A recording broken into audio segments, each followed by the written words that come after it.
Kabalo ba ka nga $10 ang threshold nga gi-require sa YouTube Partner Program para ipadala ang imuhang Google Pin? Ang pangutana, kalisod ba ka pagkuha sa imuhang $10 threshold? Kana ako nang tubagon aron makuha imong Google Pin, wailangan sulod intro!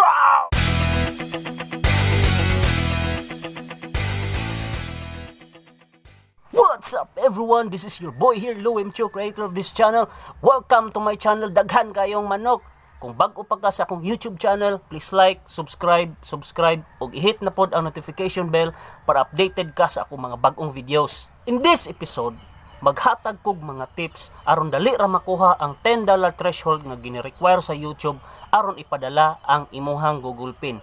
So ang una ni ana mao ang choose content wisely. Choosing the right content has a great effect on your YouTube video, especially sa imong revenue. Timan-i nga ang YouTube, tamilian na sila sa video nga i-upload dinha sa YouTube. Ang content nga mga bastos, na ay mga bastos o mga language, gagmay na siya revenue. Actually, tag-as na ang views pero gagmay na revenue. Unsa may dako nga og revenue nga mga videos, kanang business related videos, kaning parehas nga videos, kaning mga tutorial nga mga videos, parehas ani dagko na siya CPM, dagko og bayad sa YouTube. Whereas kanang mga binastos, although naana siya ads, gagmay ra gihapon nag-income, galing lang dako og views. So, hunahuna yung pag-ayo, unsay angay nimong i-upload sa imong videos kung gusto ka mo taas ang imuhang revenue. Pilia gyud ang mga videos nga imuhang i-upload kay naa ra gihapon ng epekto sa imong YouTube channel. Basin magmahay ra ka unya. Kining tip number 2 guys is very effective kay ni siya pagpadako sa imuhang YouTube revenue.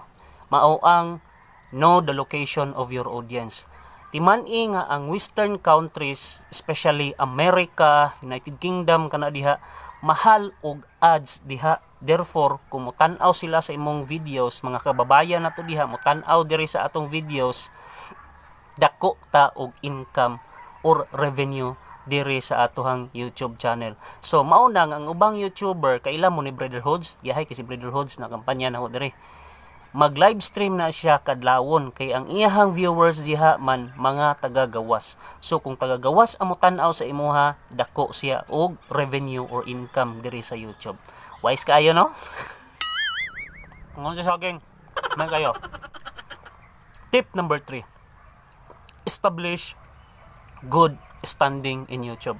Kung naka-establish ka good standing sa YouTube, most likely ang imong viewers magbalik-balik gyud na og tan-aw sa imong videos. Kay ngano man consistent ang imong mga videos, dayon relative siya each other. For example, mo bitaw no importante kayo ng niching bitaw, narrow down your content, pareha-pareha aron ang viewers magbalik-balik og tan-aw sa imuhang mga videos kay pare-pareha ra man siya.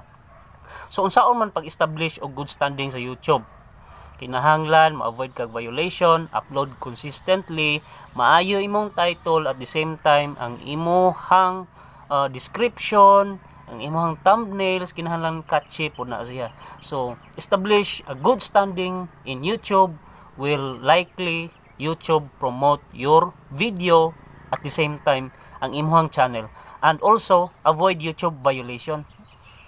Tip number 4, mao ni ginagamit sa mga sikat nga mga YouTubers, mao ang make your videos very long. Mga most likely mga 10 minutes pataas, kay ang 10 minute pataas nga mga videos pwede ka magbutang og daghang ads and thereby maka-generate kag daghang revenue. Kung gusto ka makabalo unsaon pagbutang og daghang ads, just click the description and then check out my videos, then ako nang gitudlo unsaon pagbutang diha og mga ads. Sa laing bahin, para nako no personally, dili ko ganahag longer videos kay mostly Filipinos, kita mga Filipinos, data ra ang atong gamit, mahal ang ato ang internet. So ang preference nga mo view ang mga audience sa atoa most likely is 3 to 8 minutes para ra pud sa akong opinion.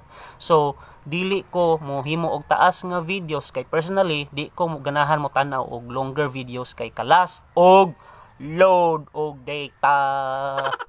So, maayo kayo ang adlaw na to karong adlaw. Kung wala pa ka nakita aning uban akong videos, check my other videos kaning na diri or na ba ni siya diri, or subscribe na pud sa akong YouTube channel, dayon hit like. Kung wala ka naka-subscribe, just subscribe, dayon hit like gyud.